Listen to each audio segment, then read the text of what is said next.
Hormuz Kingdom was a typical example of Persian Gulf culture. It was a kingdom that had an area on both sides of the Gulf. The originators of the dynasty came from Kalhat in Oman, and so were Arabic speakers. But they also had possessions on the Persian side.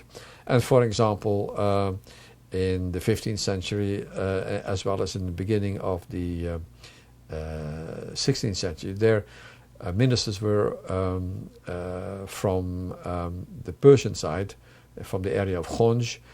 And so the culture in the kingdom was basically bilingual.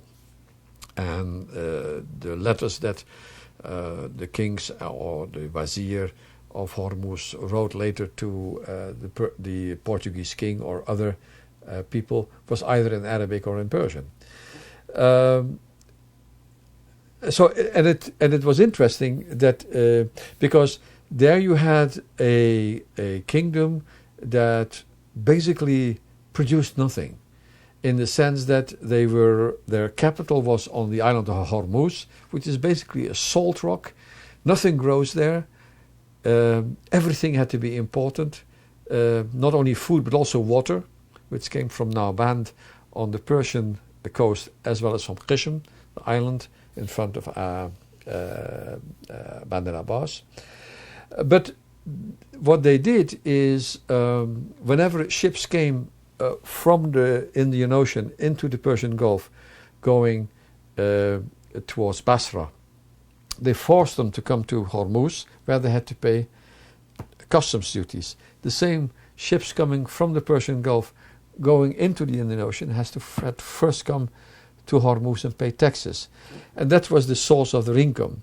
And of course, that drew the attention of the Portuguese, because they said to the king, okay, you can stay as a vassal of the Portuguese king, but you have to pay annually a certain amount of money. Now, clearly that was resented, and so you see then, although the protectorate was established in 1515, it was already a revolt in 1523, and there were only not that many Portuguese actually on the island, but they had a fort there, and they were able to send one ship to Goa to alert the Portuguese viceroy to send troops, and so they were able to hold out, and they were set free. And then a new contract was the payment, annual payment was increased, etc. Now, what it shows, let's say, apart from human greed for money, etc., is that the importance of the Persian Gulf was trade, and the Portuguese, as well as before them the Hormuz Kingdom, clearly were of the idea, if you control the traffic incoming and outgoing, you make a lot of money. Therefore, the Portuguese actually didn't have many settlements in the Persian Gulf. They only had, let's say, a fort in Hormuz and one in Bahrain. Later in 1518 they built one in Muscat, but that was it. Otherwise they had nothing. They were also not at the largest number ever, and not most of them weren't even military. It was maybe 600 people in all. Most of them, and they traded between India, mostly with India, of course, which was the economic powerhouse, and they sent then all kinds of Asian products to Iran, as well as to Basra, and then from Basra onwards went through to Turkey and beyond.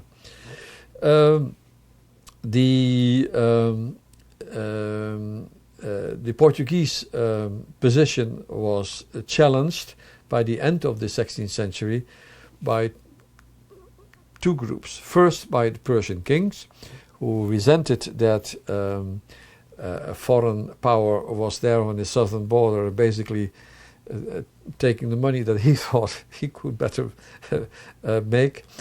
And so you see that slowly under Abbas I, that he gets hold of what at the time it was the small village, what the Dutch called Gamron, was taken in 1608. Later Qishm was in 1622. Hormuz, of course. Bahrain had already been taken in 1602. And in 1614, this small place, Gamurao, was renamed Bandar Abbas. It's interesting, nowadays, even in Iran, they call the port Bandar Abbas, but the original name is Bandar Abbas, for obvious reasons, because it was named after the Shah.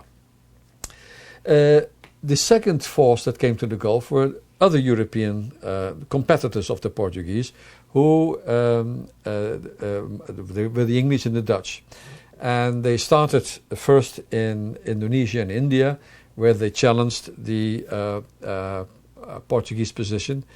But that took time, money, and therefore it was only slowly that they started coming to Iran. They were already as of 1908 in the east, but it was only that the English came in 1617 to Iran, when they make the first agreement with the Shah.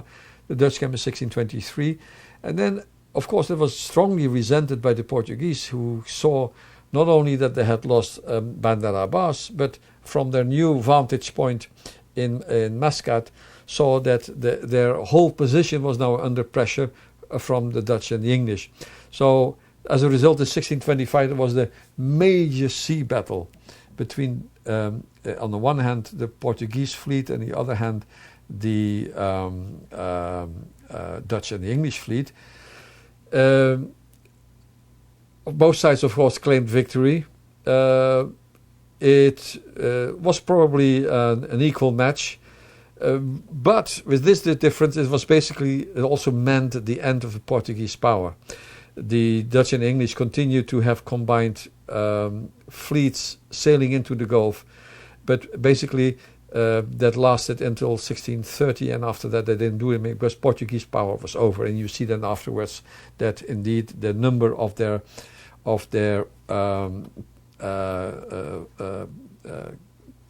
forts on the Omani coast are being taken over by the Ya'ariba Imam, leading to the fall of Muscat in January 1650, and the total ouster of the Portuguese.